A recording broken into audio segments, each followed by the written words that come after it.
Ladies and gentlemen, the eighth wonder of the world, Kong!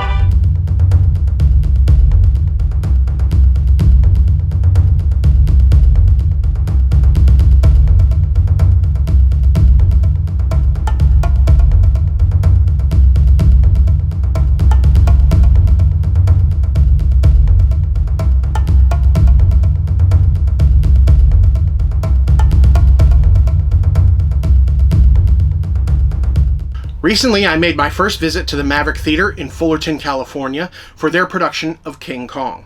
While preparing for this video, I read on their website that the Maverick's mission is to make theater more accessible to a general audience by exclusively staging shows based on pop culture. But when I got there, I realized it's so much more than that. The Maverick does a lot of shows based on old sci-fi and horror B-movies, and a majority of their audience are people who make these shows annual traditions.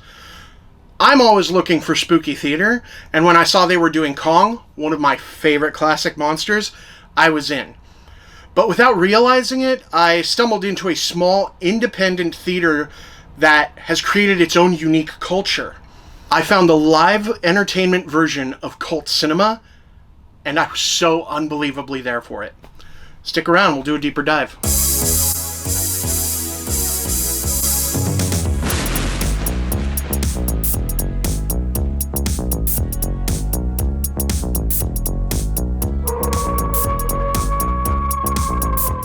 The outside of the Maverick is just an ordinary industrial building, but the moment I walked in, I could tell this place is special.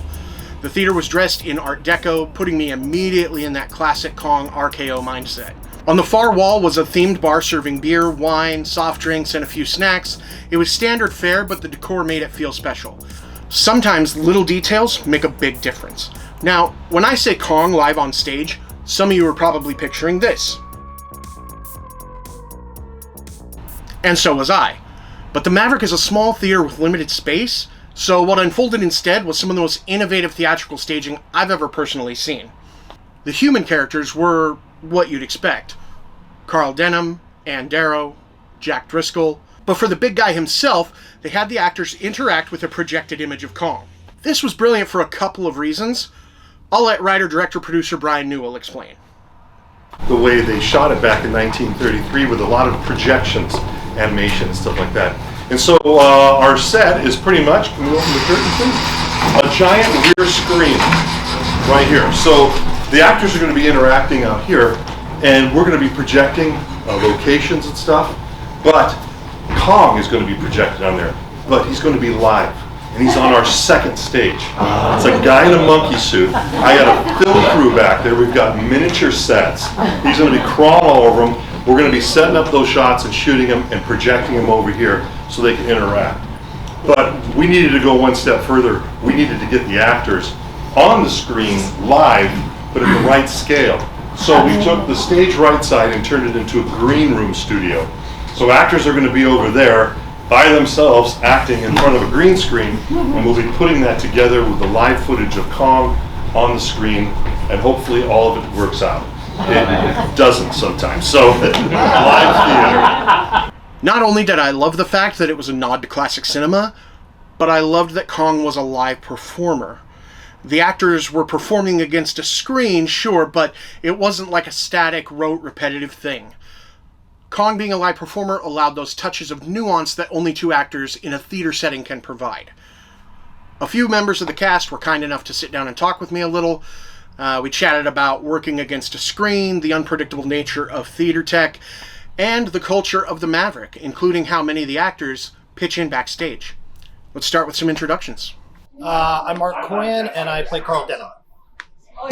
I'm Jeremy Krasovic. I play Weston, the tribal chief, and a couple others.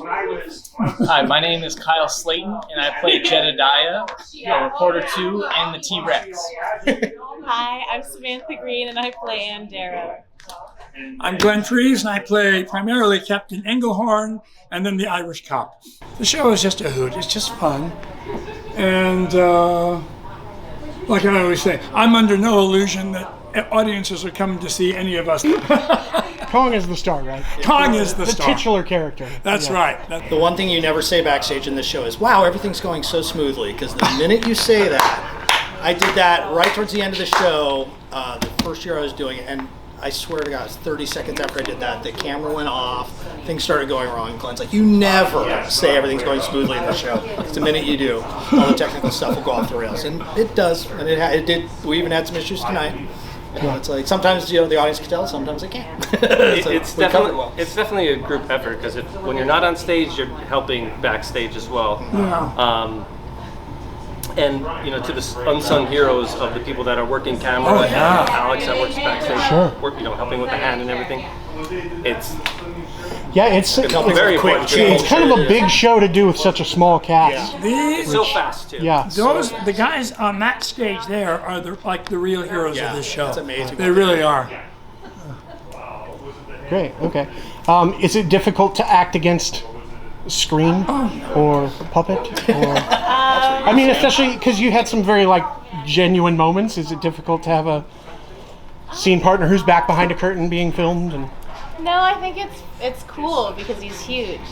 So I just get to look up.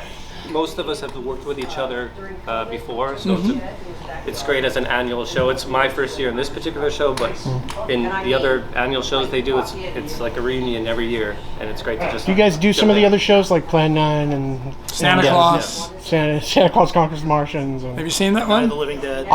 This is my first show here. Oh, wow. So I'm going to see all of them. I'm going to see all of them. It gets better and better and better. Well, yeah. Hey, hold Or on. worse and worse. Easy there, buddy. The show itself was fantastic. You could tell it was a labor of love for everybody involved, and more importantly, that love was reciprocated by the audience. My favorite thing was that it didn't take itself too seriously. There's a definite tongue-in-cheek approach to the theater's limited size and effects budget. Every time the story got bigger than the resources, Brian and the crew cleverly turned the moment into a self-aware and at times self-deprecating joke. And that just seems to be the culture of the Maverick. They take these stories we all know and love because of the campiness, then faithfully retell them while adding a few surprises of their own. I won't give away too many of the surprises, because I think you should experience it for yourself.